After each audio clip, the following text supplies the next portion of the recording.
A pleasant good morning to you. It is Friday, March the 11th. I'm Shane Seeley, and this is the CBC Morning Report. Monday is budget day here in Barbados, and at 3 p.m. the public will get a clearer picture of how the government intends to address critical economic and social matters over the next year or so.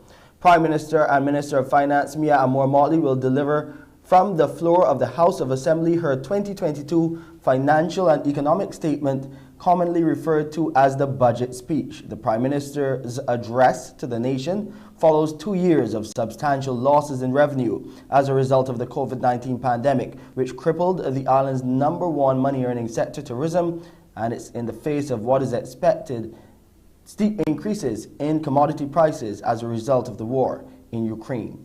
Barbadians can therefore expect to hear what actions government will implement to spur economic growth generally, create jobs and rejuvenate critical traditional sectors while incentivizing emerging industries in such areas as renewable energy and the blue economy. The presentation by the Prime Minister will be carried live on television and on radio. A local organization on a mission to change some people's negative perceptions surrounding what is now a global multi-billion-dollar sporting industry and one with the potential to be Barbados's next big tourist attraction. Meet the Barbados Federation of Poker, launched back in 2015 with its members hard at work behind the scenes to get approval for poker as a sport both locally and internationally. Now, the National Sports Council has given some level of approval, and the Federation is working on educating the public through a tournament slated for next month for its 60-plus members and registered clubs. Now, when people hear poker, some may automatically think gambling, which is, for the most part, illegal here in Barbados. But President Damien Haynes tells the Morning Report how the Federation has been busy laying that foundation for poker as a sport here, similar to what is seen across the world on sports channels like ESPN. It was given approval as a national sporting organization by the National Sports Council. We were also given membership under the International Federation of Poker, which is the global governing body for sports poker, having brought over 70 countries under its umbrella. So we were able to do quite a bit of legwork in terms of bringing formal structure to the organization. And we were most fortunate to be able to work with persons in terms of building clubs around Barbados. Currently, we have about 6 clubs or so that have been formed, and we have an active membership body of about 60 people, and we're growing every day. So we're happy to be working with the International Federation of Match Poker in that regard, with several projects that we're looking to launch in Barbados. One of those projects is an international university challenge. So we're currently working with them in terms of formalizing that and being able to bring persons from universities in international markets alongside universities here in our very own Barbados and bring those cultures together. We expect not only will we have a body of persons being able to enjoy the sport from an academic and also recreational and professional standpoint, but we would also be able to have persons forming friendships and, more importantly, networking. Meanwhile, the vice president of the organization, Nicholas Roach, says as part of the Barbados Federation of Poker's marketing drive, next month's tournament will result in the selection of a national team, which will travel to participate in an overseas tournament. The Federation is hosting its first Match Poker Championship League, and that will be held the preliminary round will be held April 15th. And what we will be seeking to do is to find the 6 best poker players, the 6 best match poker players who we will be sending to represent Barbados at the International Federation of Match Poker's inaugural Match Poker Championships League. That team will be matching up against the best in the world, and they will, as Damien said, they'll be playing for a prize. We'll take a break here, but when we come back, we'll have those COVID-19 updates, and we'll also tell you the latest on the Russian invasion of Ukraine.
Leading our COVID-19 updates, the Caribbean Public Health Agency expressing concern about the slowdown in vaccination here in Barbados and across the region. The Executive Director, Dr. Joy St. John, believes it could result in more of the unvaccinated population who have been infected with COVID-19 suffering the severe effects of what is known as long COVID. In examining the data, Dr. St. John tells the Morning Report the best way to beat long COVID is by getting the jab. I'm sure you've heard about hair dropping out, but there is also this whole issue of how it attacks the heart, the kidneys, the brain. There's the issue of depression, and there's also brain fog. People don't remember, and they are not aware that they're not functioning properly. Immunization and boosting at the appropriate time as recommended by the health authorities will make your situation with long COVID less severe. It may also, if you have long COVID symptoms, minimize or take away those symptoms and allow you to start functioning like you did before. The CARFA boss also confirms there is data showing that people have a better rate of recovery from long COVID after receiving a vaccine or booster. Some of the sufferers of long COVID, even those who've had issues with their memory, attest to this. When they got their booster, they were almost back to normal, almost back to having their level of energy. For those who become diabetics, because that's one of the effects of long COVID, someone can become a diabetic without having had risk factors. Or if you have heart disease, it's very much more difficult to control that, but it still helps if you're vaccinated and boosted. Now, Dr. St. John reports that CARFA has received funding through PAHO from the Canadian government to launch a communication campaign, to address some of the vaccine hesitancy that we're seeing here in Barbados and across the region. You'll be getting more details right here on the Morning Report. Meanwhile, let's go over to Guyana now, where the Minister of Health, Dr. Frank Anthony, says the country is monitoring developments regarding the Novavax vaccine that was recently granted emergency use authorization by the World Health Organization in some countries. By now, I think everybody would know what the virus looks like. So we see in a lot of the diagrams that it's like a round ball with some spike protrusions on it. So this vaccine, what they've done is take protein that is similar to the spike protein, and they use it in the vaccine. So the kinds of protein that they use are called nanoproteins, and that would elicit a reaction from your body. So if your body comes in contact with any of these viruses, that spike part of the virus, which is how it's presented to your immune system, your immune system would immediately recognize it and would be able to react. This technology is not a new technology. It has been used in other types of vaccines. So for example, we have been vaccinated people here with vaccines for Hep B. So this is made with a similar technology. We have been vaccinating people here for HPV, human papillomavirus, and the vaccine is made the same way. And for pertussis as well, the vaccine is made the same way. So we have had, or at least the world would have had, experience in making these types of vaccines, and they've worked very well. So it's just using this technology to now make a vaccine for COVID-19. The Pan American Health Organization also called for countries to address the inequities that have been exacerbated by the COVID-19 pandemic, highlighting in Latin America and the Caribbean, 248 million people have yet to receive a single dose of a COVID-19 vaccine. Director Dr. Carissa Etienne says the situation is occurring in hard-to-reach rural areas and underserved communities. Only 14 countries achieved coverage of 70% of their populations with completed vaccine schedules.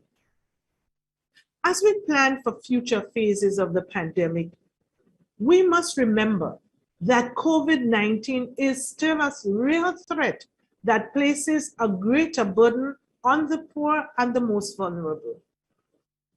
Our wins against COVID-19 show us what is possible when we work together and when we use the tools that we know are effective. They also highlight where there are still gaps and where we can do things better. These lessons are key to improving our COVID response and tackling other health and development challenges to build a healthier, stronger, more resilient region together. Let's update you now on what is happening in Eastern Europe. As the onslaught of Russian military forces in Ukraine rages on, Ukrainian authorities have accused Russia of bombing a children's hospital, despite there being efforts to engage a ceasefire.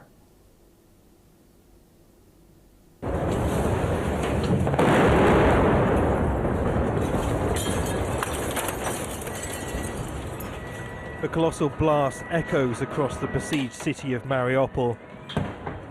But this isn't a military target, it's a maternity ward and children's hospital.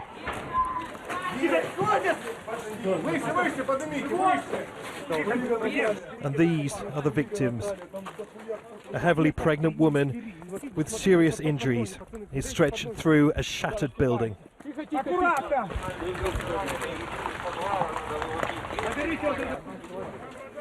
The elderly and the young, bloodied and scared.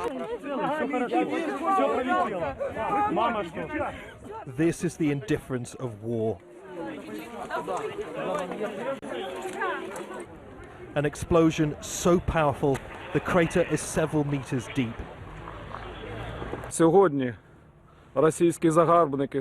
Today, Russian invaders committed a grave crime, said this official. Women and children were wounded. It's a war crime without any justification, he said. After days without supplies, heating or electricity, Ukrainians were already calling Mariupol the nearest thing to hell on earth. Now look at it. They are the defining images of Vladimir Putin's war. And there's a new urgency to the Ukrainian leadership's desperate plea for more help. A really sad situation there, and we are getting more updates coming out of Ukraine suggesting that Russian forces are now bombing more cities across the country. We'll give you the details as they become available. Let's go over to Wendy now to find out what's happening on the Friday edition of Morning Barbados as we get ready to take you into the weekend. Well, thank you, Shane. Good morning to you and good morning to our viewers this morning. Morning Barbados will be looking at the elderly. We're going to be having BARP in, that's the Barbados Association of Retired Persons, and they're going to be telling us how we can age in a healthy manner. They're also going to be telling us about some changes within the actual organization. It is also going to be time to hear from the BADMC. We'll be talking with them a bit more about what's going on in agriculture, as well as the disabled chain. This is going to be a very interesting development because we're going to be having the hearing impaired members of the deaf community doing a performance called Calypso in collaboration with those who are not deaf. And there's going to be music, there's going to be dance, and we have some entertainers in from abroad. So you'll hear a lot more about that and other stories when Morning Barbados returns after your morning report. See you at 6:30, Wendy. Thank you so much. Then. Coming up here on the Morning Report, we'll take a look at renewable energy and the latest developments in the sector and tougher legislation coming for human trafficking. The details are next.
Barbados should, in the not-too-distant future, have stronger legislation to police human trafficking.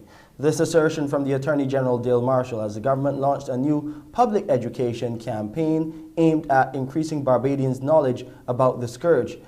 Noting that the crime is not rampant in Barbados, Mr. Marshall says there have been some cases and a review of the existing Trafficking in Persons Prevention Act will be done. He says this will support the work of the National Task Force Against Human Trafficking.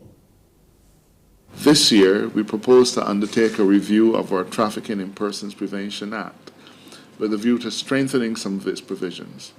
We hope to start working on that next month with the intention of having amendments before Parliament by summer. We also plan to review our national referral system with the intention of streamlining and strengthening operations. There's a suggestion this morning that Barbadians and others in the Caribbean start to do what they can at a personal level to insulate themselves and their families against the rising cost of energy. This is coming from energy engineer and policy advisor with the Caribbean Center for Renewable Energy and Energy Efficiency, CCRE, Gerald Lindo. Speaking against the background of the current global events like the war in Ukraine, he says people may have no choice but to become more efficient and consume less power. Maybe you have to drive that car, maybe you have to move things around, maybe you have to consume a certain amount of electricity. But you can always ask the question, do I have to consume as much? So conservation is an automatic first option. You may want to see if you can drive less, you may want to carpool, you may want to turn off your lights instead of leaving them on. Anything you can do to reduce the amount that you consume obviously is going to reduce the amount that you pay. Mr. Lindo points to countries like Belize, which has a significant amount of renewable energy sources in its energy mix, as a good example to follow. He says at the household level, people can also consider investing in renewable energy options. If you have the wherewithal and you can put some solar energy on your roof, that's energy that's coming straight from the sun. It is not affected by those kind of price swings. If you can maybe switch to an electric vehicle, instead of being affected by the price of gas, you're affected by the price of electricity. And there are other positive factors in there. Staying with the topic of renewable energy, constant changes across the global energy sector should always be of utmost importance for Caribbean economies, and that's according to management consultant with Celadon Petroleum Associates, Bashir Badali. He is speaking, and he was speaking during a presentation during the Vice Chancellor's Forum titled Of Ukraine Oil, and he said fluctuations in the price of oil can either make or break capital works projects. If we do a petroleum economic analysis of an oil project, the sensitivity analysis shows us that, in fact, the greatest uncertainty we have is oil price. Projects can fail, can be given the go-ahead, can be sanctioned, can be stopped, purely due to the movement in oil prices. It can make the project economical, or it can make it fail. Mr. Badawi says the lack of investment in the oil industry and current sanctions on Russian oil will cause a downturn in global finances. Ultimately, what I'm getting to is that the money markets themselves will be affected by what is going on.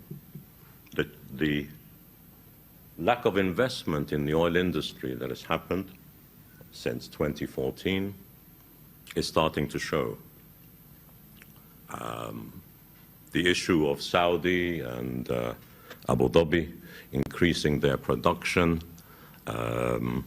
as swing producers is possible, but due to lack of investment over the years, it's highly unlikely that it's going to make any dent in replacing Russian oil.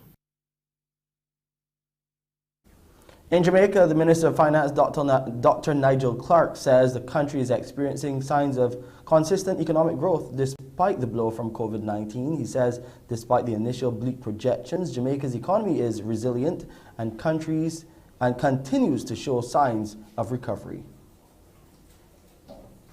Finance Minister Dr. Nigel Clark says Jamaica's economy could very much feel the impact of Russia's invasion for the new fiscal year. Dr. Clark says there are 3 economic channels through which this crisis could impact Jamaica, such as increase in energy and other commodities, including wheat and other grains. He says higher commodity prices today means that average inflation for the upcoming fiscal year could be higher than previously anticipated. Despite concerns, Minister Clark is reassuring the public Jamaica's economy is resilient.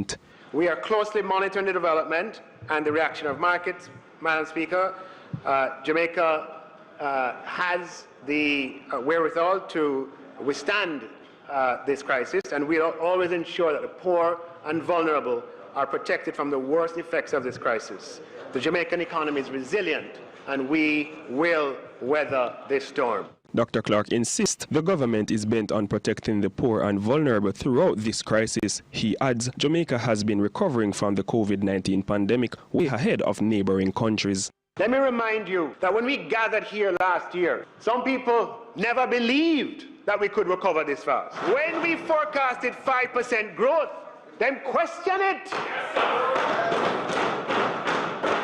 No, I don't blame them, because this kind of economic recovery we've experienced over the last year, we have never experienced before.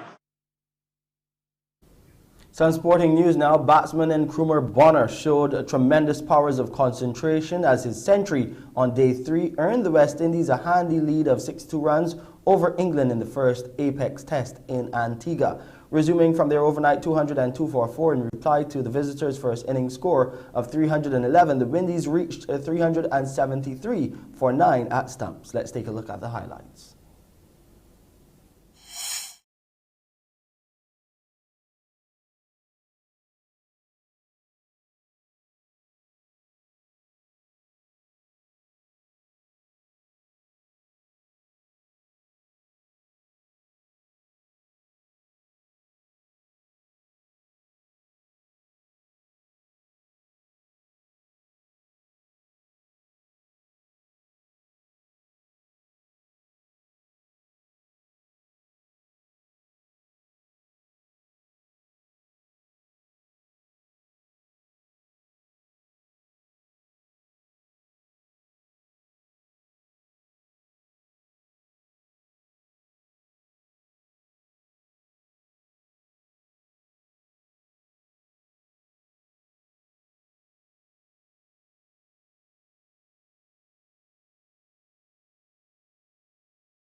And you can check out the action on day 4 live on MCTV's ESPN channel 308 later this morning. Time now for a look at the weather.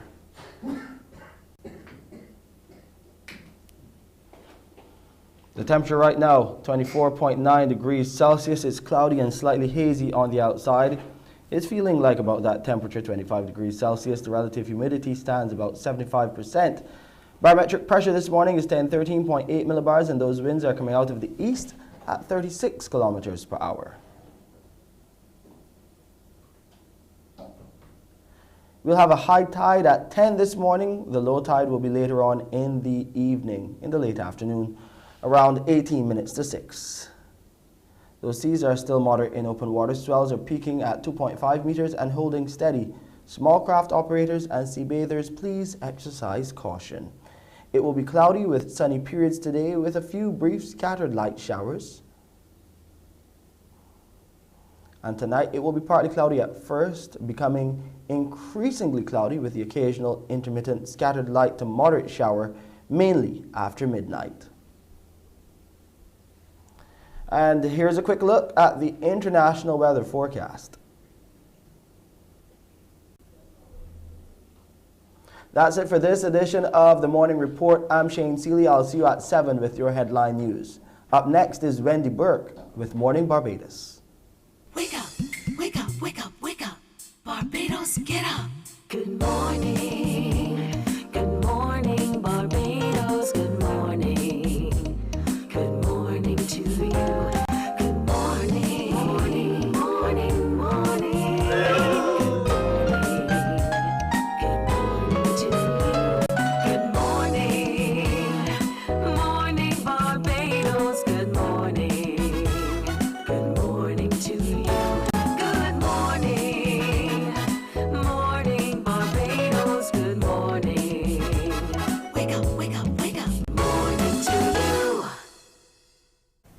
Hello and welcome to Morning Barbados. I'm Wendy Burke and we're back at Friday. It's going to be a fantastic Friday and I want to wish Pearson a good shout out this morning. Hope you're enjoying your holiday. Now today we're going to be looking at a number of issues and aging is among them. Yep, we're going to be looking at some new developments with BARP, the Barbados Association of Retired Persons.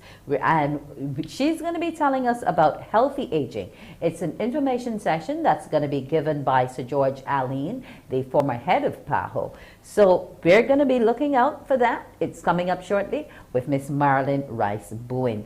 We're also going to be having the deaf on this morning and a number of other artists we're going to be looking at in the country. Now, Sir George Allen is by no means a stranger. He's actually one of Barbados's most accomplished individuals in the medical profession, having taken us to that place where he led PAHO, an international organization. Now, he has been in the field of medicine since 1976. So he was from way back then a leader within Barbados's health profession. Now, mainly from his period in academia, Sir George has over 150 publications in peer-reviewed journals. And during his term, as I told you, as director of PAHO, he's dealt mainly with issues in health policy. So the information that he will impart to you today is by no means going to be anything to sniff about. Marilyn Rice-Bowen, president of BARP. I want to welcome you this morning to tell us all about the developments in your organization. Well, good morning, Wendy, and thank you so much for inviting me here today. And I want to wish all Barbadians, all viewers, a happy Friday. Yes. With reference to, let's look at our event with Sir George. We are all aware that we are living longer. So therefore, healthy living will be a focus of most persons. And we have secured the time and expertise of Sir George to share with all members and friends on the 15th of this month, on Tuesday, the 15th of March at 6 p.m. via Zoom. He will address the topic of healthy living, and we want to encourage all persons to join us via Zoom so they can benefit from his knowledge. And you might not just look to walk away with one idea, but what's important is that we focus on healthy living. And we are all excited, and members have been calling and they were asking if they have to pre-register, but we have the facility where we can accommodate at least 1,000 persons on Zoom. So we are quite prepared, and then if there are overflows, we'll accommodate them via YouTube. But we want to encourage all members and their friends to join us and let us sit and listen. And there will be a question and answer segment as well, where we can get further information from Sir George. And I know that most persons are concerned about healthy aging. So we want everybody to tune in on Tuesday, the 15th of March at 6 p.m. Now, I am glad you said that they are concerned about healthy aging, because my mom herself, she's up there now, and she has this thing about as you age, you should try to restrict certain things. Like, for example, if you know you had a tendency to like eating a lot of the sweetened foods, don't just reduce them because of diabetes, but reduce them because some of them are going to help to gain weight. And with age comes arthritis or osteoporosis. So her thing is like, why should you want to be heavier as you get older when you know your bones aren't going to be supporting it? So there are a lot of little things and exercise. And unfortunately, Marilyn, the pandemic has really done a great bit of harm to our elderly members who insisted on being healthy because they would go walking, some of them would be hiking, they like their gardening. So there wasn't much that they wouldn't be doing in the outdoors, you know. So I'm hoping that Sir George will be able to shed some light on how we can still remain healthy even when we're in trapped environments such as the ones that COVID-19 has unfortunately presented us with. Now, outside of that information session that's going to be going on, you all are also going to be having a Word with You literary series. What are you going to be telling me in this word, Marilyn? What are we chatting about? Okay. Well, first, Wendy, you can see that Barb will be very busy during the month of March. So, A Word with You, the leader of that group, the group is called Writers Inc., INK, and it's led by our first Barbadian laureate, poet laureate, Esther Phillips. And Esther and her team, most of them are members of BARP. So the treat we receive on Saturday is some readings from C.O. Williams's book and some poetry from, I think her name is Cecile Clark, as well as some readings by poet laureate Esther Phillips. And after each segment, you'll have a question and answers. Claudia Clark. Claudia Clark. Yes, okay. Claudia yes. Clark. And we'll have a question and answer session.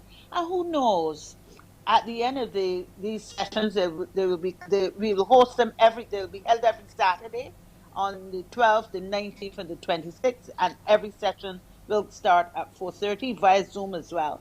But now, who knows, just to stick a pin, Marilyn, given that they're going to be listening to the works of others, there's some of our elderly members who have some unbelievable stories to tell. Will you at any point try to maybe connect them with this writers group to perhaps look at how they can get their memoirs down on paper, you know, how they can leave those stories for their grandchildren, etc., to be able to enjoy and find out about what Barbadian life was about in their era?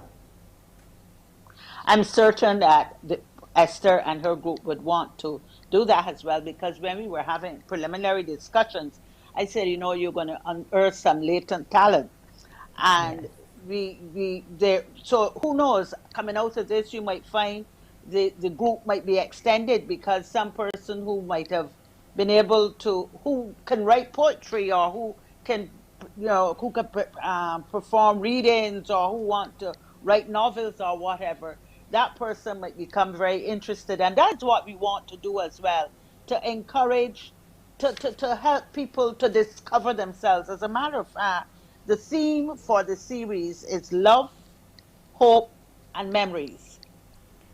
Yes, and there are going to be some good memories that they will share, I'm sure. Now, BARP has made some changes in terms of its constitution and how the organization is administered. And one of those changes was to alter your age for membership. And it's now at 40. We can start with BARP at 40. How has that inclusive drive gone? Was membership been ramped up to? You know, have the younger ones started coming out to be a part of the benefits which BARP offers? Well, the resolution was passed at our meeting in December. So following that, then we had to approach the insurance companies to secure quotations for the health plan. So right now, we have not yet opened the doors, because we are still awaiting word from the insurance companies, and we have been assured that word will come very shortly. But what I can tell you is we have been flooded with calls, with emails, because our 40s are ready, and we are ready to receive them as well. And I want to also deposit here, Wendy, that BARP, we've been around for, this year will be our 27th year as a members organization. And so we are quite acquainted with intergenerational planning. One will recall that in 1995, when BARP was formed, the entry age was 50, which was not yet then retirement age, but it was preparing persons for that retirement period. So we have lowered the age to 40, which would allow us to assist those persons at 40 with retirement, assist them with planning for retirement, and then so that when they go into their 50s and 60s and whatever, and when they reach retirement age, they will be in a stronger position, because there's a myth out there that when one gets older or when one retires, you don't need much money, if any at all. That indeed is a myth. Retirees operate and live in the same spaces as the working person. So our members, Barbadians, need to be prepared, and the only organization fit, ready, and sufficiently equipped to prepare persons for that road to retirement is the Barbados Association of Retired Persons. Very well. Now, you're also going to be looking to revamp your radio show that comes on our station 100.7 FM. Tell me what more you can possibly do with it, because you already give a wealth of information, have some well-informed individuals in as guests and so on. So tell me how much bigger and better you're going to be making this show. We want to bring the show live, and because again of our wide range of demographics. Now we have the 40s and the 100s. So we will take into consideration the age range and plan our shows to meet that group. And of course, we will continue to have our guest speakers and topics of interest being discussed on our radio shows. So we are quite excited about the direction where we are taking BARP and our communications as well, as we seek to engage all of our members on one platform. Okay, well, that's awesome to know. Now, tell us again about the Healthy Aging Information Session with Sir George Allen and how we can get on that Zoom. Okay, I want you to share the flyer, because the Zoom, the meeting ID, if somebody has a pencil, paper, 815-3867-3110, and it's on the screen. So just copy what's on the screen. I want to encourage everybody, regardless of your age, to come and let us benefit from the knowledge of Sir George Allen as he addresses the topic on healthy aging on Tuesday, March 15th, 6 p.m. via Zoom, and this is being brought again by the Barbados Association of Retired Persons. And on Saturday the 12th, that is tomorrow, join us at 4:30 via Zoom as we and the Writers Inc. take you on a road of love, hope, and memories. And I want you to come out and enjoy BARP. And Wendy, can I have a second to say that coming up in a few months, we'll have a session on the impact of falls, because we do recognize that the negative impact falls have on our seniors. And as soon as we reopen, we'll have our scenic bus ride with complimentary lunch for our members, regardless of your age. So if you're in the 40s and you're on holiday, you're most welcome to attend. And my final point, Wendy, is in the third quarter of this year, we hope to open our members business center, and this business center will be equipped with computers, one braille computer, one computer for the differently able, and 4 other computers and charging ports. But the whole idea behind the business center is to allow our members access to the digital technology, because we recognize that some of our members do not have access to computers. So as a members organization, we are preparing the response. So we'll be back to talk more about that. Yes, Thank you Marilyn, so because much. you know we could have all morning here, but that's not possible this No, morning. no. But I'm glad Yeah. that there's inclusivity in your process, because every person, sometimes when age sets about, sometimes disabilities also come along with it. So I want to thank you for joining us this morning, Marilyn Rice Bowen, the president of BART. So best of luck to you with all that you're doing, because we need to keep our aging population healthy. Have a brilliant morning, Marlon. Thank you, and I'm looking for you tomorrow as well, and Tuesday. Not a problem, Marilyn. Okay, good. Happy Friday. Happy Friday to you too. Morning Barbados will be having a flashback in a bit, because we're going to be looking at celebrating some of our Bajans afar. We're going to be looking at Daniel Murrell and all he had to say about his book, which he also illustrated, I Wasn't Born Big. Now, we're all familiar that this is a popular Bajan saying. So when we come back after the break, we'll understand why he wasn't born big. Morning, morning, morning. Good morning. Good morning to you.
Welcome back to Morning Barbados. Well, our next upcoming guest is covering two segments in one. He's an author for our next chapter, and he also happens to be a Bajan afar. Daniel Murrell was born in Toronto, Canada, to Barbadian parents. Good morning to you, Daniel. Good morning. How are you doing? I'm well. And are you as well? I'm good. I'm good. Can't complain. Getty. Now, Daniel happens to be the illustrator of a children's book, yes? Writer, illustrator of this children's book. Now, the title of your book is something that Bajans often say, I wasn't born big. Yes. That's something my mom used to say a lot when I was growing up. Yes, because once I saw the title, I said, well, there has to be some Bajan connection here, because that's one of our phrases. Exactly. Right. Now, if your mom used to say it, it means that she served as one of the major inspirations behind your text. Tell us about that. Yeah, she did. Unfortunately, my mom passed away in 2019, and I was finding out that I was going to be a father in 2020. And I wanted my son to have a connection still with my mother, and without her being here. And I wanted to make sure she was still able to teach him the lessons she would have taught him if she was still here. Okay, now that's interesting. Now, the character in your book, Jen, she's the one who, seems to tell mommy a lot of things, and then mom has to let her know she wasn't born big. So tell us about how that comes about and some of the things which Jen is doing in this book and the stories we're trying to teach.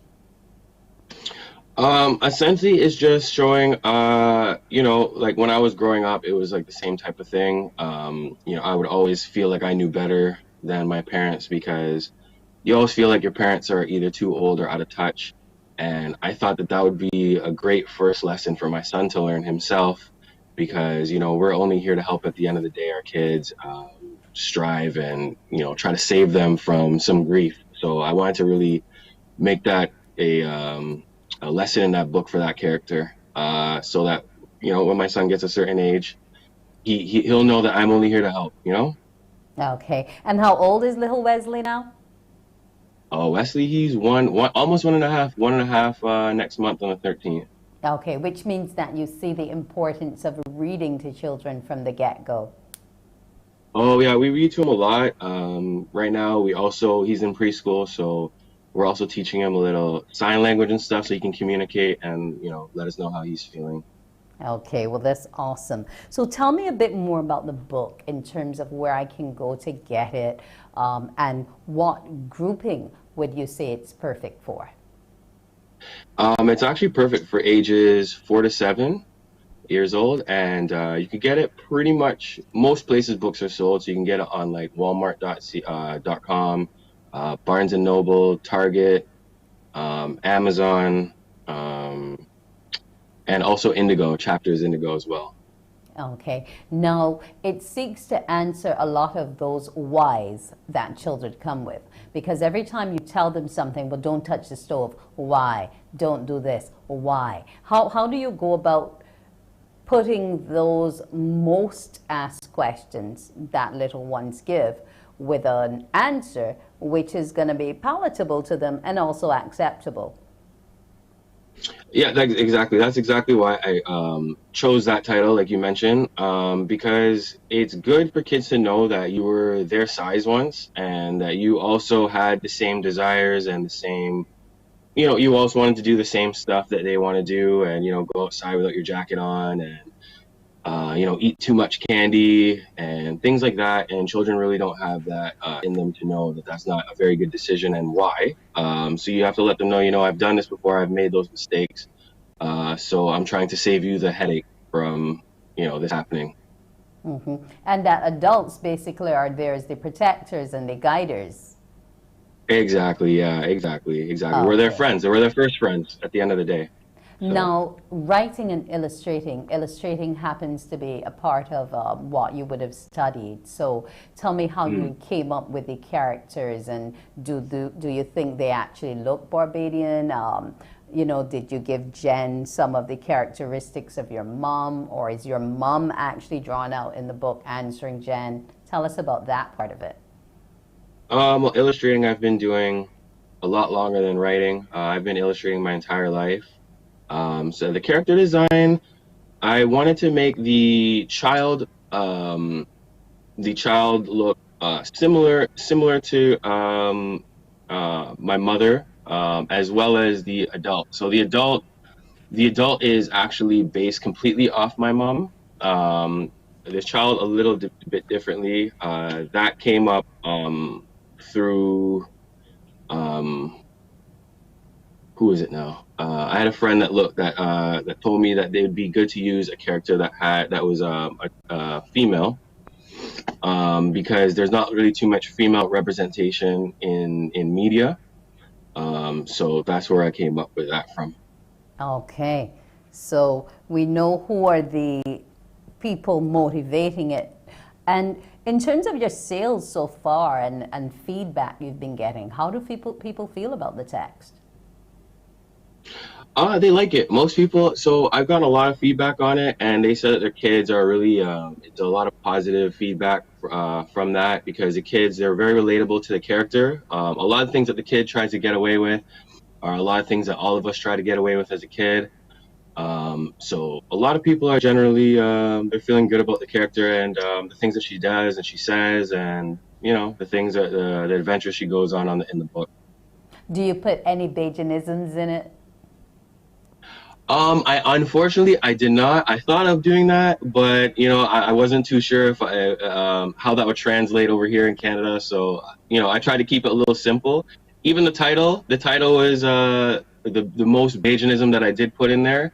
So maybe the next one we might see. Yeah, maybe the next one, and give them an education in what it means to be Bajan in Canada. Exactly. Maybe I'll put a little at the back of the book.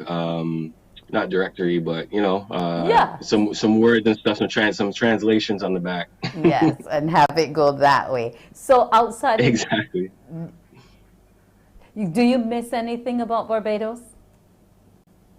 Not really, just because I'm there a lot. I come there very frequently. My parents used to bring us there almost yearly. If it wasn't for COVID, I actually was gonna bring my son up there to get christened by my uncle DeVere. But that hasn't happened yet. Hopefully this coming year it will, with the restrictions and things going down. I definitely plan to get back up there.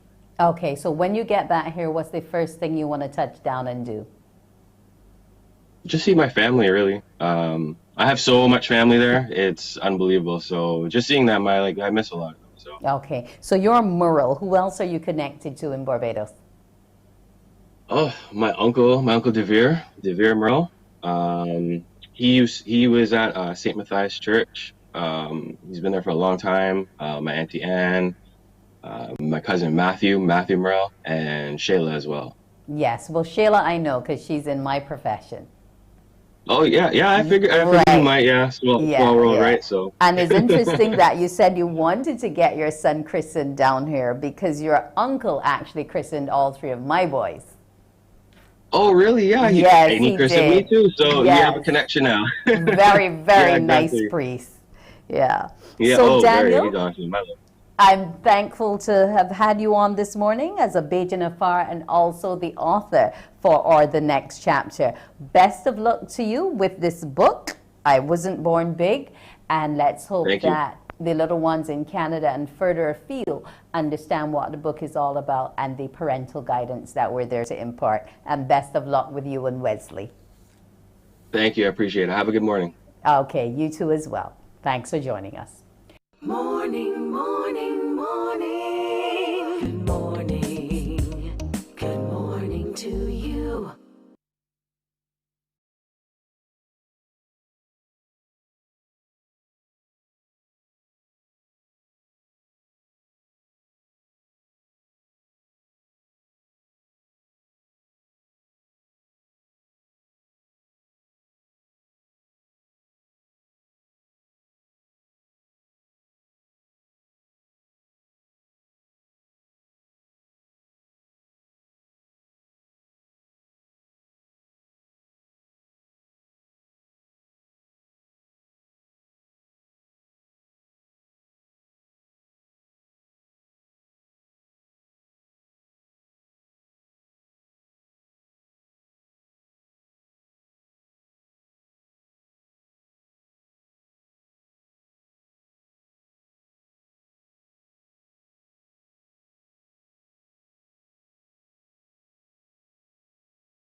Morning, morning. Good morning. Good morning to you. And we're back with Morning Barbados. Now, there's going to be a lot more coming up on the show that we want you to stay and wait for, until we get to the end. We also want to encourage you to get close to your phone lines, 228-5562 and 228-5563. Some giveaways are going to be coming up shortly.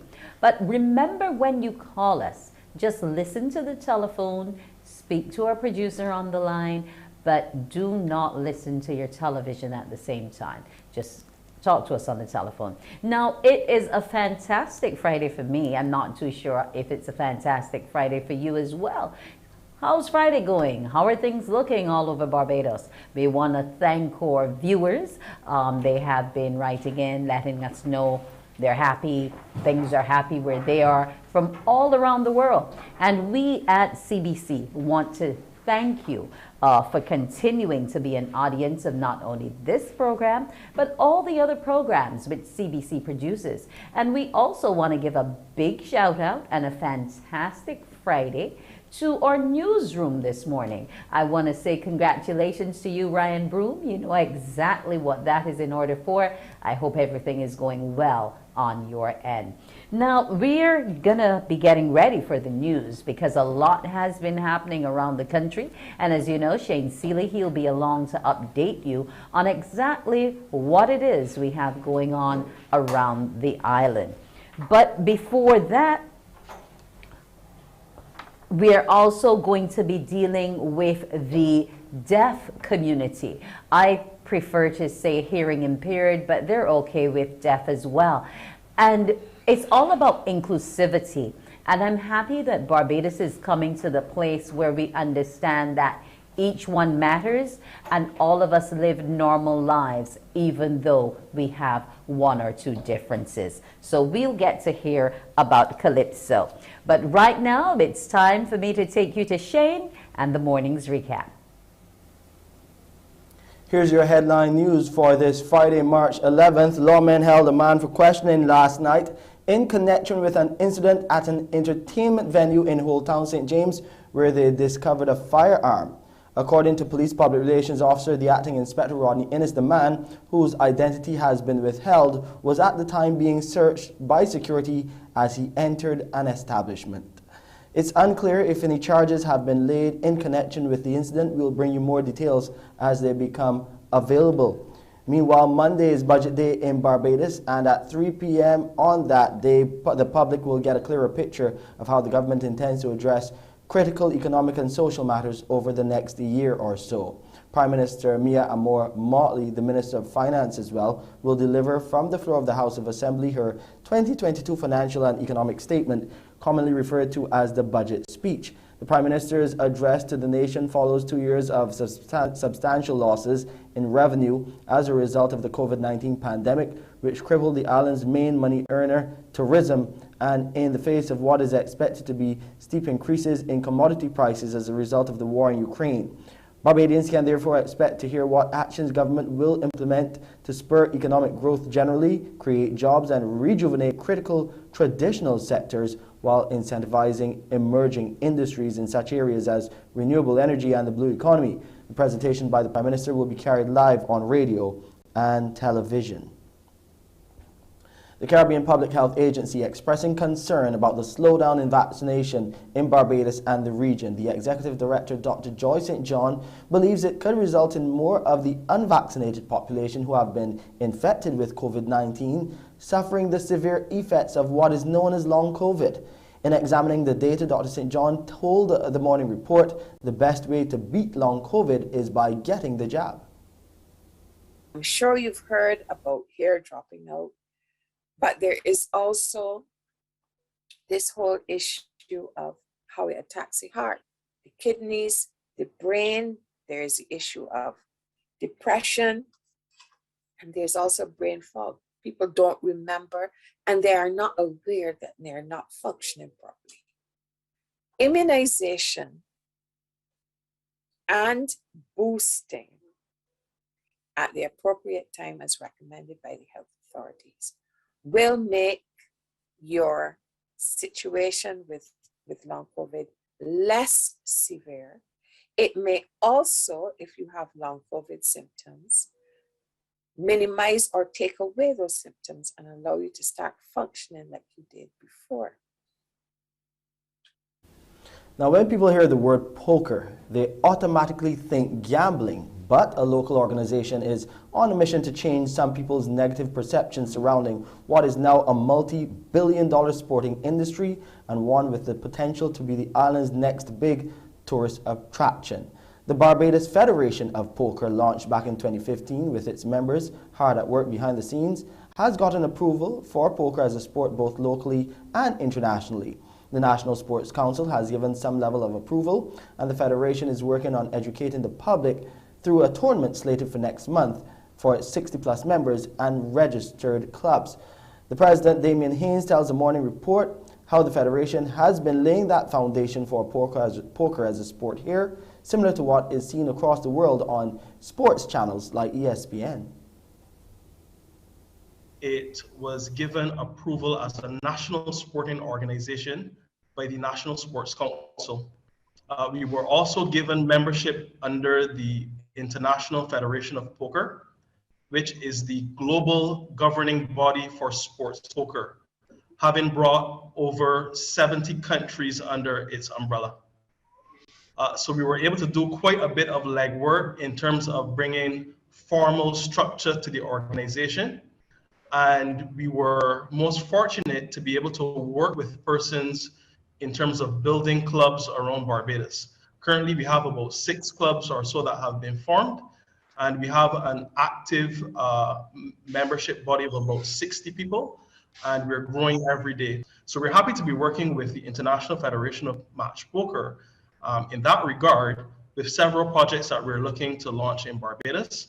One of those projects is an international university challenge. So we're currently working with them in terms of formalizing that and being able to bring persons from universities in international markets alongside universities here in our very own Barbados and bring those cultures together. We expect not only will we have a body of persons being able to enjoy the sport from an academic and also recreational and professional standpoint, but we would also be able to have persons forming friendships and, more importantly, networking. And remember, viewers, cricket is on today. The West Indies doing battle on the 4th day of the first Apex test in Antigua against England and are in a strong position, 373 for 9. Their reply to England's 311 with a lead of 62 runs, and Krumer Bonner leading that charge. He scored a century, 123 off of 355 balls, a marathon innings by him, but he secured that the Windies, he's put the Windies in a really, really strong position going in to this 4th day of that test match. Of course, live action will be on MCTV's channel 308, that's ESPN. And that's my time. That's your headline news. It's back to Wendy Burke with more on Morning Barbados. Thank you so much, Shane. Do enjoy the balance of your day. Now, when Morning Barbados returns, as we said, it's going to be giveaway time. Get close to your phones, 228-5562, 228-5563. It's time for the Cure Oxygen Water giveaway after this break. Morning, morning, morning. Good morning. Good morning to you.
Morning, morning, morning. Good morning.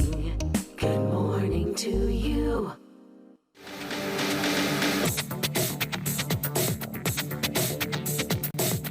It's now time to win with Cure Oxygen. And we told you it is time to win, and it is. And I guess I've won mine. I needed a cure this morning, so I had to take my Cure Oxygen water. Now it's time to win, folks. And what are we winning this morning? We are going to be winning a 12-pack of Cure water, 1 polo shirt, and a face mask. Now, Cure isn't just any water. It's the water that goes beyond hydration.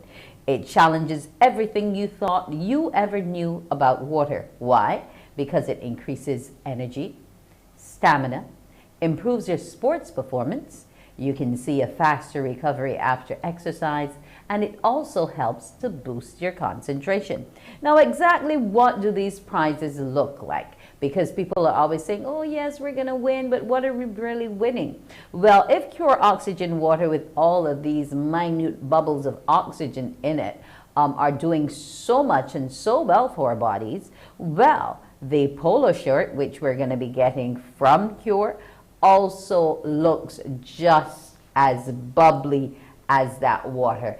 The graphics in the shirt tell you what the water will really be doing for your body. Along with that, you can win a very lovely looking face mask. We know it's COVID-19 and we need to mask up and protect ourselves. So Cure is helping in that regard. On to our question. How do the oxygen bubbles get absorbed into your body? This morning's question for March 11th. How do the oxygen bubbles get absorbed into your body? 228-5562, 228-5563. Answer our question this morning about our Cure water. How do they get absorbed? Good morning. Do you have the answer? Good morning. Yes, as I said, speak to the telephone and don't listen to the television. Go ahead. Hi. I'm hearing you. Go ahead. Hi. The question, I didn't hear the question. The question is, how do the oxygen bubbles get absorbed into your body? Hi, getting absorbed into your body.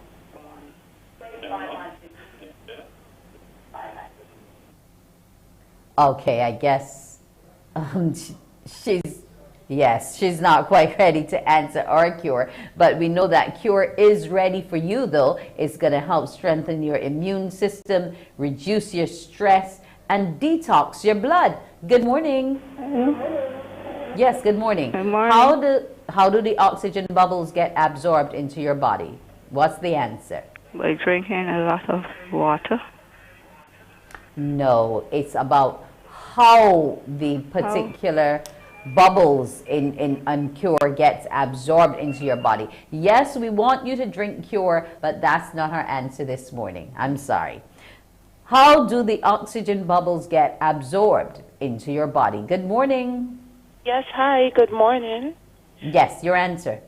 Yes, the answer would be through your bloodstream.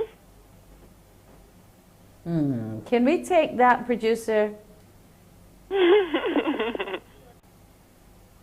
No, that's not. It helps the bloodstream, but that's not how it gets into. Unless it's the stomach. Yeah, can you through the system? Is that what you're changing it to? The stomach, yes.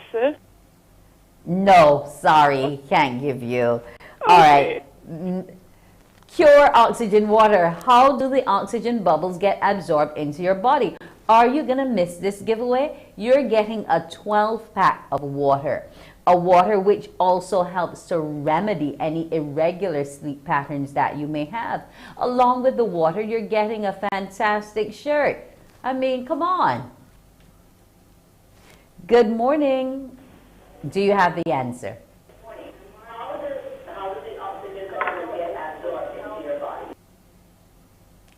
Okay, that person is no longer on the line. Cure oxygen water. How do the oxygen bubbles get absorbed into your body? Remember, it also detoxes the blood, improves stamina. Good morning.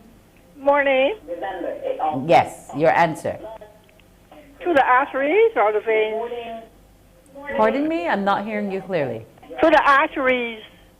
Through the arteries. Yeah. Or veins, she says. No, I can't take that one. It's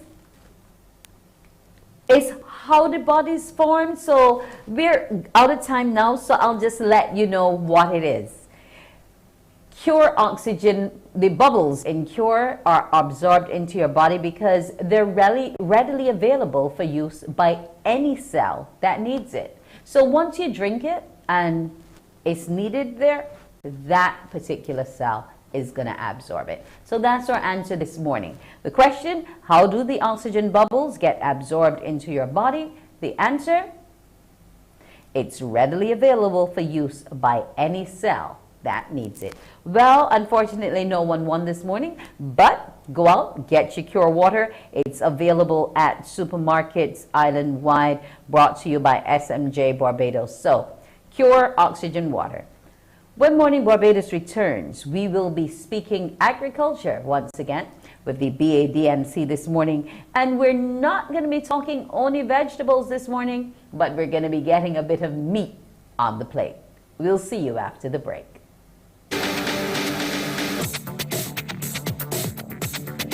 Cure Oxygen. It's not hype, it's science. Morning, morning, morning. Good morning. Good morning to you.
Morning, morning, morning. Good morning. Good morning to you.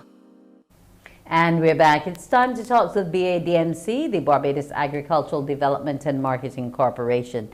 This morning, we're going to get to meet another section of their production. We are going to be in the Food Innovation Unit, but this time we're dealing with meats. Good morning to you, Janelle Coppin.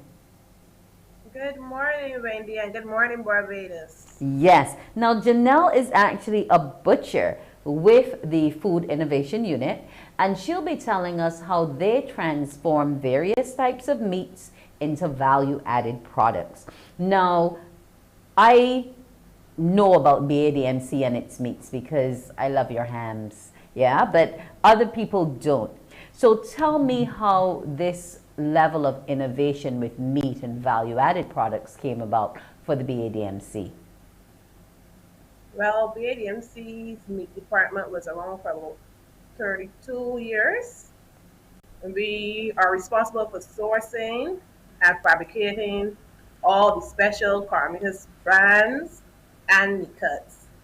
Okay, now what are some of the things in the Carmitas brands? Outside of the ham, which I eat, what else can I get?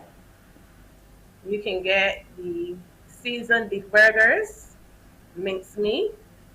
You can get meatballs. We also offer Carmitas black belly lamb ham, Carmitas pork hams, and Carmitas beef hams, all local products. Okay, tell me about the black belly lamb ham. That one is new to me. How would you go about actually processing something like that? What's involved in that? Well, the lamb leg is usually boned. Then we soak it in brine, and it goes to the normal ham process. Okay, so it means you can ham anything up. Doesn't have to be pork, doesn't have to be just jerky. Anything can become ham. Okay, that's great to know. Now, in terms of sourcing your meats for these value-added products, I know the feed program goes through the crop farmers. How does BADMC's Food Innovation Unit do it in relation to meat? Well, farmers are advised to call the BADMC at 535-6900 and ask to speak to Mr. Wayne Greenwich or myself, Janelle Copping. We go to farms and we basically analyze the animals and see if it's suitable for our production. Once it is, yeah. What determines suitability? If you look at a pig and there's too much fat on the back legs or the tummy's not as full as you want it to get the belly fat, the belly meat, how do you grade that animal once you see it? We grade the animal before slaughter by the muscular development of the animal. After slaughter, then we grade it on the marbling, also on the age of the animal before slaughter. Okay, so you buy the carcass and not the live animal. Yes, please. Okay. Now, in terms of the grade after it's been established, how do you work out the rates of payments? Like, do you have your grade A, your grade B, and what's the price differential like? Yes, we do have the grade A to C.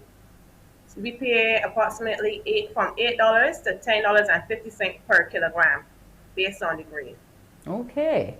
So if I understand that you, in terms of paying or getting the stuff from you, the BADMC is now in touch with the technology. So the payment process has changed. Tell me a bit about it. On visiting the farmer is advised to produce farmer's ID, also banking information, which would be the bank account number, the correct spelling of the bank holder's name, and the bank account number. Okay. On delivery carcass to the BADMC, the weight from the abattoir is used, and it is sent to the accounts department where they do bank deposit, direct banking. Okay. Now, outside of the ham and the burgers that you mentioned and the minced beef, you also do steaks and roasts as well? Yes, please. Okay. So what can I have and when is it available? Can I always get all products at all times, or is there a time when some will be out of stock faster than others? You can get all products at all times. We advise the sellers and caterers to always order in advance for the quantity they need. Okay, but you don't only sell to caterers and hotels, you also sell to the regular consumer? Yes, please. And are the meats available at both Carmita's locations? Yes, please, but a wider selection is at the Bridgetown branch. Okay, so we're happy to hear that. Now, outside of the Bridgetown branch of the BADMC, where else can I go to get these awesome value-added meats? Because your lamb burger is excellent. Thank you. You can find our products in most of the island's supermarkets, Maxi, Popular, a lot of small mini-marts such as G-Mart, also buy our products. Okay, so they're in demand from the BADMC. Okay, what else should we know about these value-added meats before we go? They're awesome. And they are locally made. That is wonderful. So we're encouraging everyone to go out to Carmita's, get some meat. The weekend's coming up. You might want to barbecue your Sunday meal, whatever it is, or even just for the children's lunch boxes, because you mentioned that you have things like meatballs. So we're looking forward to that, Janelle. That's Janelle Coppin, a butcher with the Food Innovation Unit at the BADMC. Janelle, have a fantastic Friday. Thank you, and same to you. Now, when Morning Barbados comes back, as we told you before, we will be looking at the deaf. It's a special kind of project, and it's dealing with calypso. Well, it's called calypso. We'll find out exactly if it only concentrates on that area of music. Morning Barbados will return. Morning, morning, morning. Good morning. Good morning to you.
Morning, morning, morning. Good morning. Good morning to you. And welcome back. We're with the Barbados Council for the Disabled and some special guests from abroad who will be telling us about audio visibility and calypso. I want to welcome Warren Wawa Snipe. He's a deaf writer, rapper, and performer from Washington. I also want to welcome Mr. Sean Forbes. He's with the Deaf American Hip Hop Artists out of Detroit. And I want to welcome Bonnie Leons, who's signing on their behalf. Also with us today is Ruth Montgomery. She's the Calypso team leader and a musician. She's also the artistic director of Audio Visibility. And signing for her this morning will be Tracy Tyre of the British Sign Language and English Interpreter Association. Okay, let's get to it. Calypso. It is combining deaf and hearing creatives with musicians, writers, and artists from UK, USA, and Barbados. How did you guys all become tied together?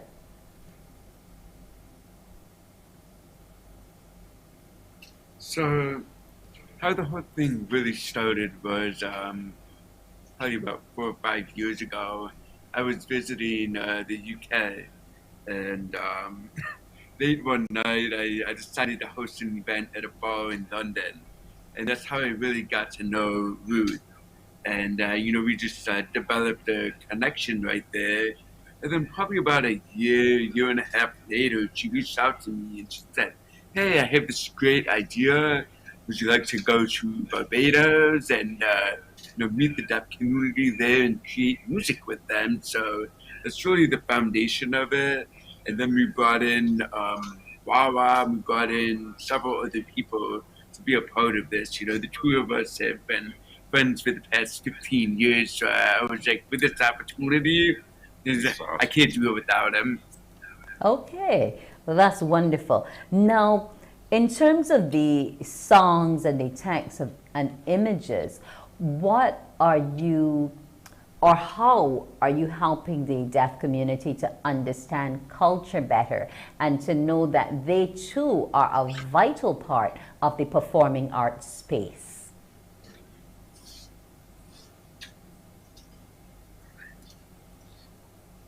It's not about helping the deaf community understand about music, but it's also providing access of music for the people of Barbados understanding about deaf culture, which is the most important thing right now. The deaf community here is amazing. So many things is going on, and we're just so excited we're learning about you. I'm here as the creative director, so I'm helping out with music video settings and ideas. And he's done what he's doing with the writing. We have someone else who's doing the music. So all this is a team collaboration with UK, with Ruth.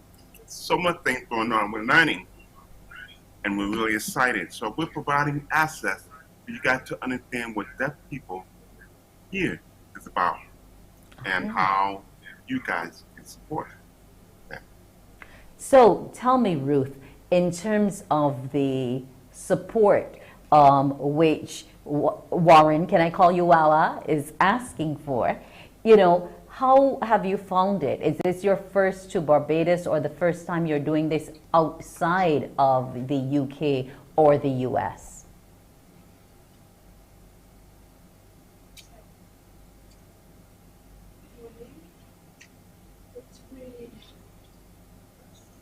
No, it's not me. It's Tracy.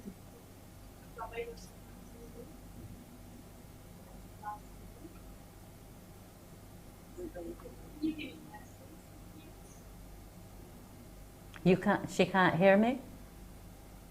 Yes, I'm talking.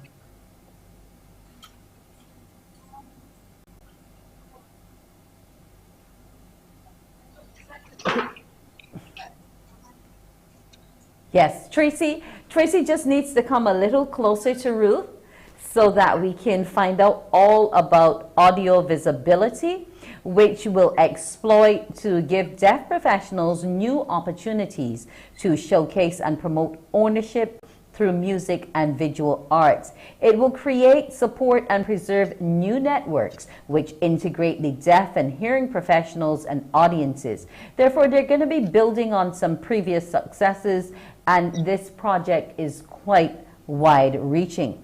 It's been inspired by the music of Barbados and its worldly fusions. And we all know that calypso is a wonderful thing.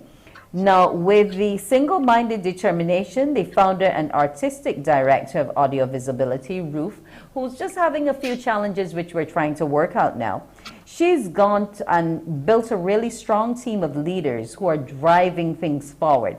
So the project will strongly be promoted by the award-winning editor, Stephen Lice Photography and Report Writing. Eloise Garden, a deaf musician, she'll use her experiences of the BBC radio presentation to talk about Barbados and on UK radio and about the fusion of our music styles. Now, when are we going to be able to be a part of this event? Is it just for the deaf community, or is it going to be for all of us to be a part and enjoy? Are we there with Ruth yet?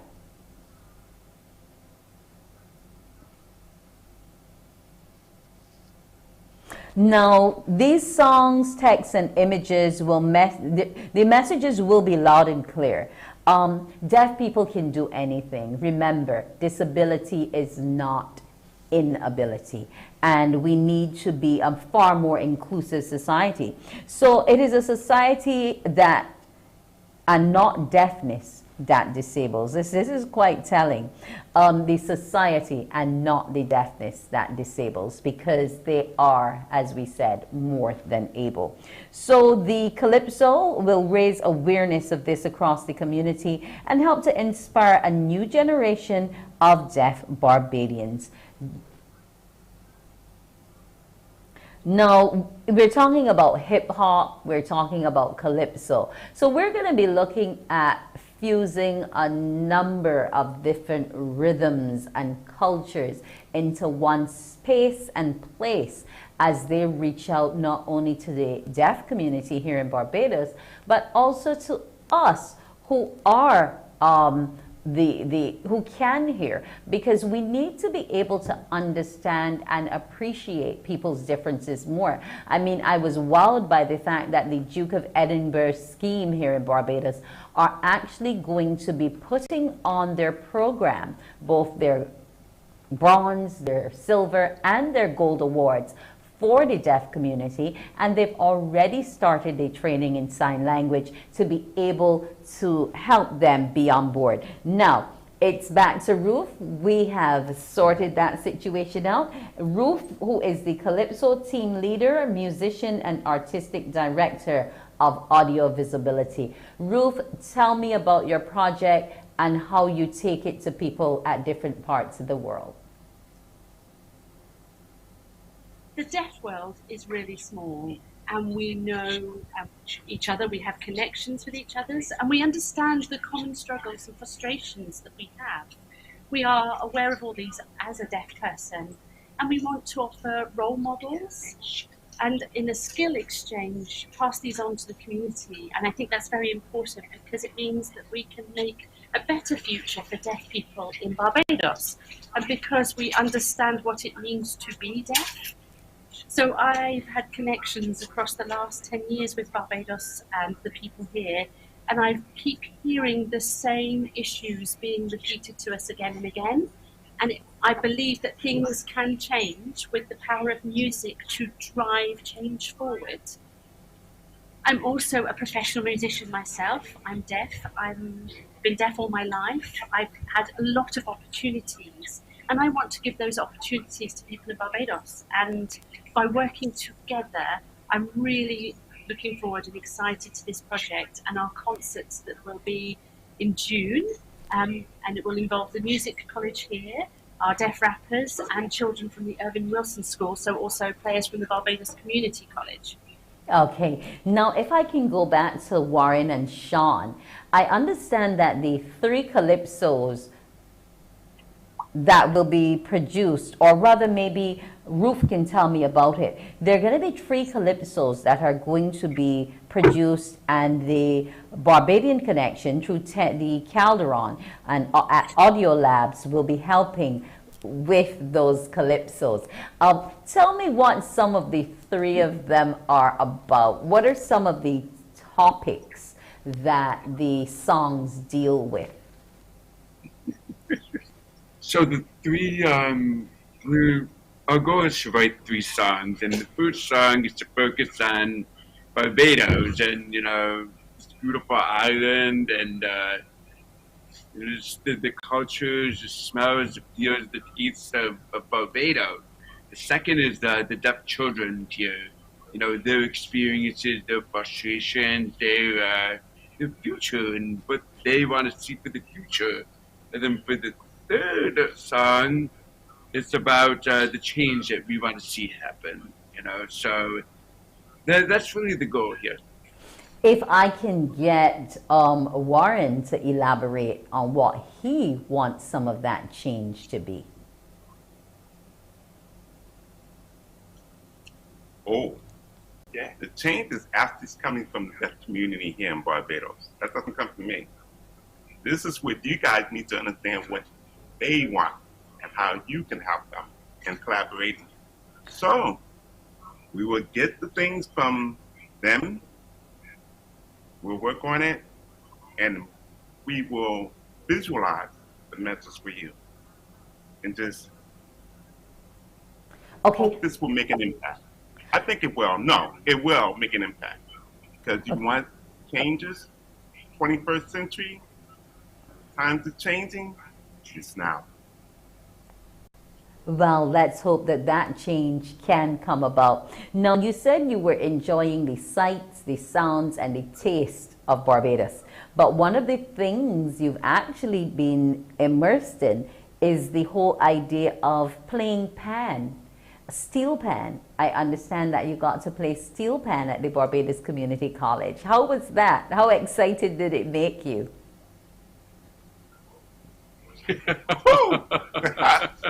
It was awesome, especially when they started playing a song that both of us are familiar with, and especially one that was produced by a producer from Detroit.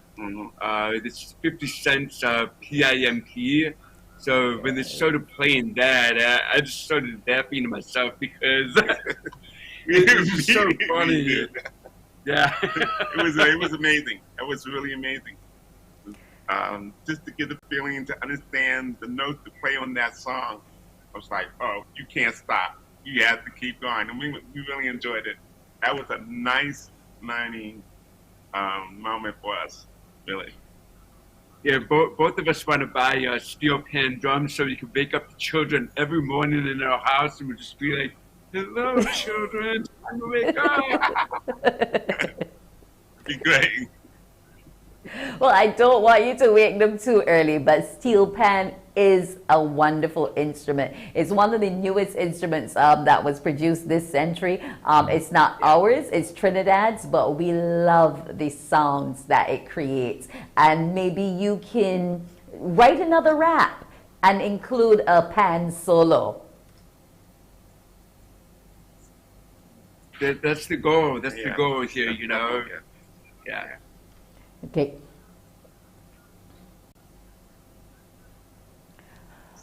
People, in terms of music and being unable to actually hear it, how do you sense the rhythm? What part of your body does, how do you feel the rhythm of the music? Well, I think for each person is different. You know, both of us have different experiences. For me, I grew up in a musical household, so my entire life was shaped by sound, and I often visually saw that sound through my parents or through my brothers, and so just my whole life I just kept absorbing all these different sounds, and it's mostly through vibration, and sometimes I can hear certain things through my hearing aid. So that's how I experience music. It's just, when you listen to that one song over and over and over again, you get different experiences every time you listen to it, the environment you listen to it in, and you experience it in, whether it's in your car or in your house, in your kitchen while you're cooking, or at the club, all of those different experiences become a part of your journey and your musical knowledge. Okay. For me, my family, we love listening to music, but for me, I would never really understand the words that was happening. So my sister will always write the lyrics for me. And then, so when she writes it, there's a speaker here, and she's in front of me. And so when the music is playing, she's lip syncing. I'm watching her lip, I'm reading, and I'm feeling the music. So I'm asking to be able to absorb the music itself and understand where the words are being placed by watching her. So after a while, then she's out, then I'll be able to look at the lyrics and understand. I become more in sync with the music. Then this is out, then I know the song. So that was my process. So, but that person has a different process of how they be able to understand the music. But if more repetitive, it becomes instant. You know where and understand the music is about.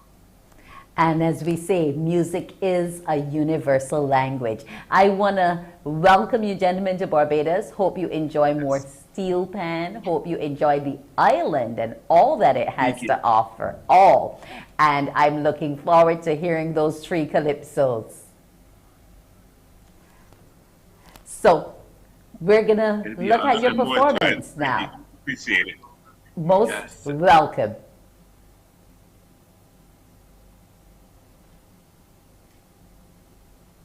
We're going to take a quick look at this performance now before our next segment.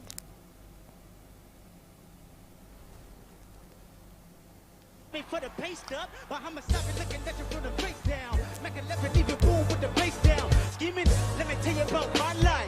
Painkillers only put me in the twilight, but pretty it's the highlight. I tell my mama I love her, but this what I like. Lord knows, put the devil in my chef and tell them all to come and get me, ripping everything I stole. Come and come and have it, no preliminary end of my record. Tell them I'm a tasting, selling for the record.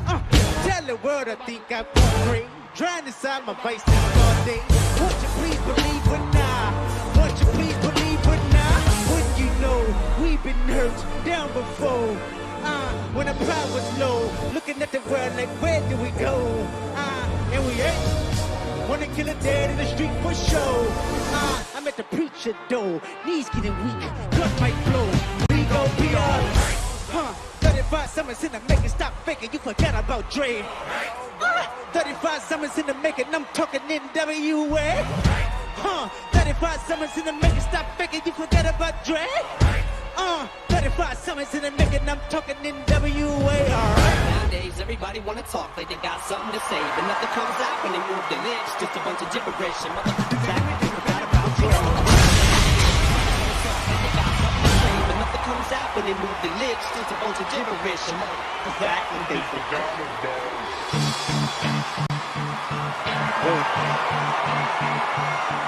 You had one shot, one opportunity to seize everything you ever wanted. One moment. Did you capture it? Just let it slip. Knees weak, arms are heavy. There's vomit on the sweater already. Mom's spaghetti, he's nervous, but on the surface he looks calm and ready to drop bombs. But he keeps on forgetting what he wrote down. The whole crowd goes so loud. He opens his mouth, but the words won't come out. He's joking how? Everybody's joking now. The clock's run out. Time's up, over, plow, snap back to reality. Oh, there goes gravity. Oh, there goes gravity. Choke. He's so mad, but he won't give up. That is he knows he won't have it. He knows his whole back to these ropes. It don't matter. He's dope. He knows that when he's broke. He's so sad that he knows when he goes back to this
morning, morning. Good morning. Good morning to you. Now that was Sean Forbes and Warren Wawa Snipes. Now they actually made history because it was the first time ever for the Super Bowl halftime show that they had sign language interpreter artists. So congrats to them. So we know that we're going to get to see some big things coming up in June. But now we're going to look at some even bigger things that are happening locally. It's time for Fresh Fridays, and we are going to be speaking with Mr. Desmond Weeks. He's no stranger to us, one of the Spooge legends. But before we're not looking at the Spooge part today. We're actually going to get to see a video he's produced to take us through some of what a lot of us are going through in this time of the pandemic. It's called Be Patient. Watch with me.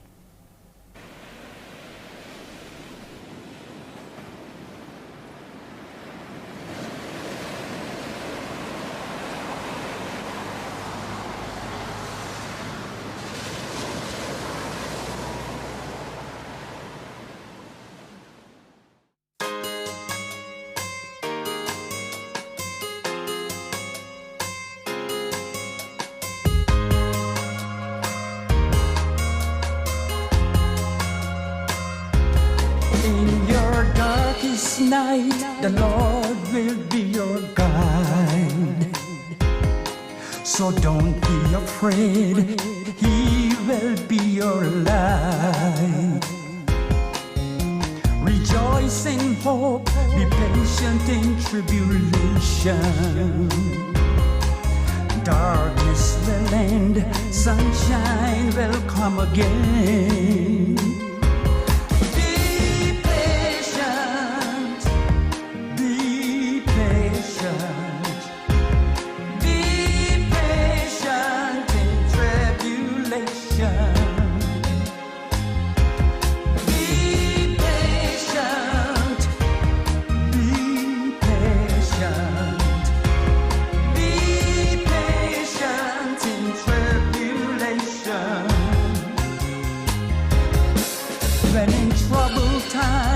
The mountain too high to climb.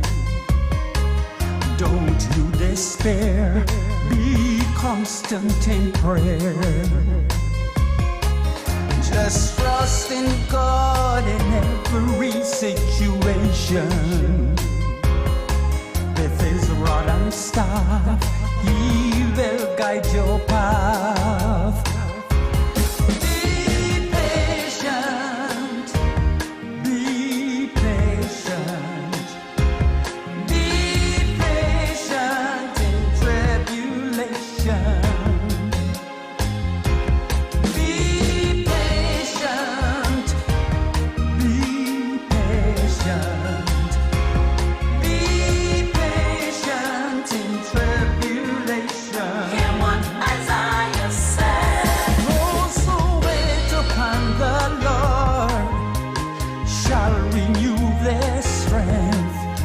Shall mount up with wings like eagles.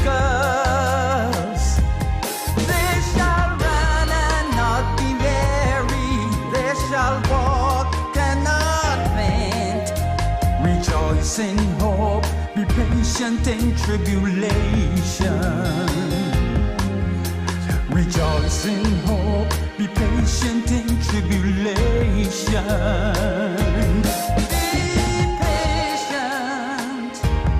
Be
And that was Desmond Weeks with his Be Patient, a song for all of us in these times of trials and tribulations, causing us to reflect to some biblical passages which give us that strength, courage, patience that we need to take us through these times. Now, this is World Glaucoma Week as well. And for World Glaucoma Week, the Barbados Glaucoma Week will be giving you tips on how to protect your eyes from the sun by some certified eye professionals, and you'll find out more in this video. Welcome to Tech Talks, a Barbados Glaucoma Week initiative. I'm Kayla, a certified ophthalmic assistant. And I'm Chena, a certified ophthalmic scribe. And we are here to talk about protecting your eyes from the sun.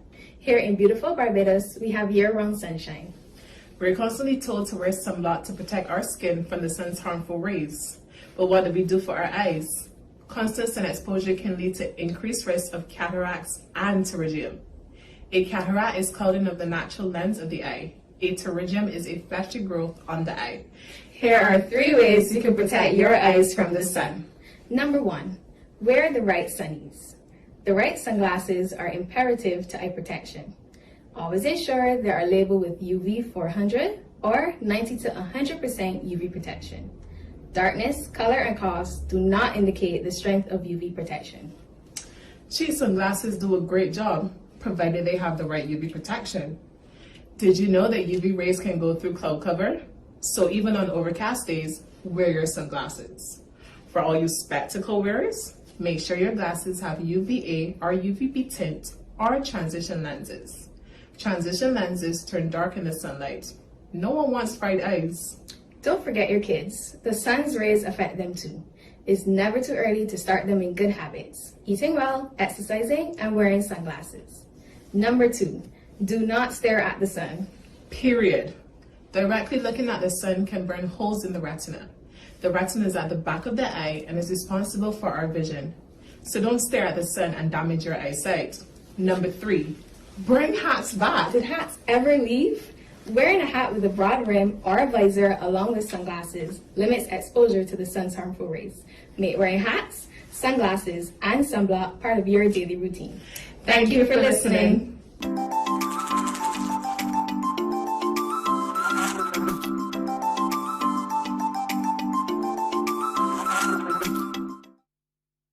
And in our social media buzz this week, this lucky person got her phone back after losing it from the pair while taking pictures of the mysterious white whale that no one seems to know where it was coming from.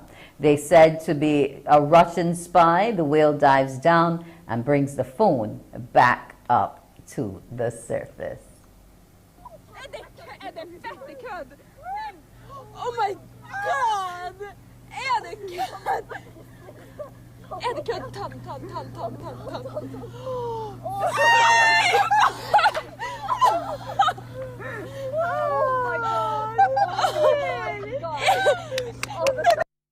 Now, Alex too had a lot to say after his mom accidentally went to work without giving him a kiss goodbye. And Mama and me and Wolf. She didn't give you a kiss? And Wolf. And she just went to work? Yeah.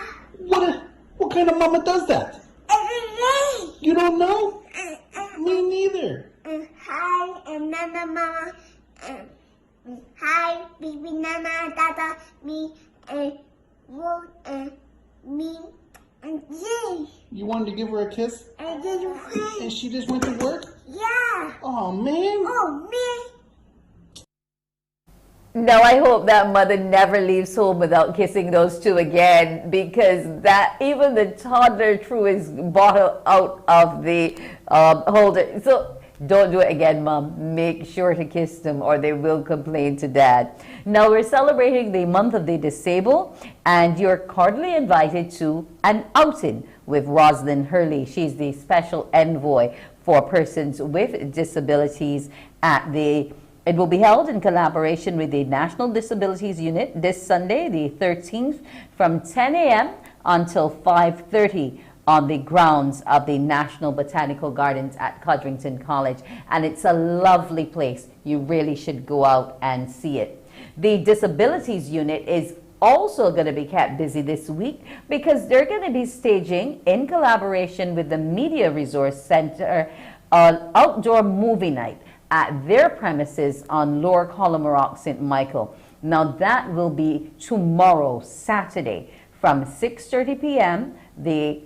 And they will be doing Home and Sing 2. So these are movies that the entire family can go out and enjoy. So it was fun having you for this fantastic Friday. Continue to enjoy it. I even hope Ruel enjoys it as well. I'm Wendy Burke. Wake up, wake up, wake up, wake up.